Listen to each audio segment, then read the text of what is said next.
What's up, guys? Scott Lowe here at E3 2011 at the OnLive booth with Steve Perlin, master of the online universe. All right. So we're here talking about the OnLive system for tablets, otherwise known as the OnLive Player, which is, of course, an app for iOS and Android. Yep. Can you tell us a little bit more about it? Well, it's something that we're introducing later this summer. And, you know, we've had the OnLive viewer for iPad for a while now. You can watch people play. If you see a brag, it'll be like you paste your Facebook wall, something like that. But what we're doing now is we're making it so that you actually be able to play games right on your iPad or right on your OnLive, your Android tablet using touch.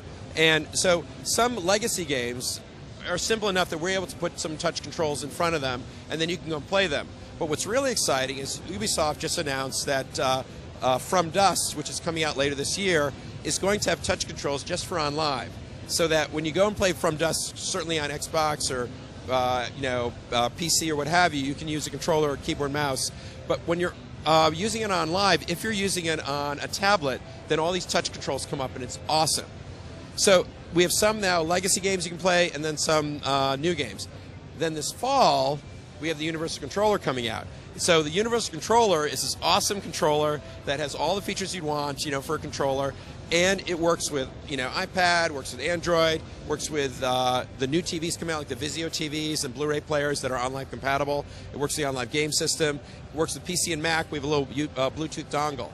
So one controller for them all. One controller that rules them all, maybe. I don't know if it rules them all, but at least works with them all.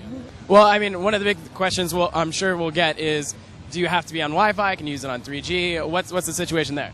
So the tablets will generally work better on Wi-Fi than, more reliably on Wi-Fi. But if you're in a good 3G cell and it works, then it does work. I mean, you only need about a megabit per second. And, we'll have smartphones too later in the year, and those need about a half megabit.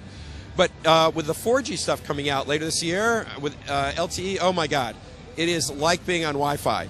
They've designed special modes just for OnLive, which are low latency, and of course you have tons of bandwidth. So in short, you can play full PC titles anywhere you are, no matter where you are. Totally. And you know what? You get halfway through it, and you come home, you want to pick it up on your PC, or you want to pick it up on your TV. All those things are going to work. Are there any limitations in terms of how the touchscreen will work? Because you mentioned the Ubisoft title, which is coming with specialized controls. Is that something you have to go back and tailor in, or what's the situation there? So for new titles, there's not a problem because the designers design them in. Okay, as you saw with Ubisoft, they said, hey, they've seen the growth of OnLive, they want to be there this fall. But when you're talking about a legacy title, it depends on the title. Like some titles, you only have a few buttons you're using at once. Those translate well to touch. Other titles, if you got a whole bunch of keys across the keyboard you got to do to play the thing, it's hard to know where your fingers are positioned, and they just may not work with touch. For that, you'd use the Universal Controller. Oh, and then the million-dollar question, of course, is when can people get these apps? When can they get the controller? And when can they start playing their PC games on the go?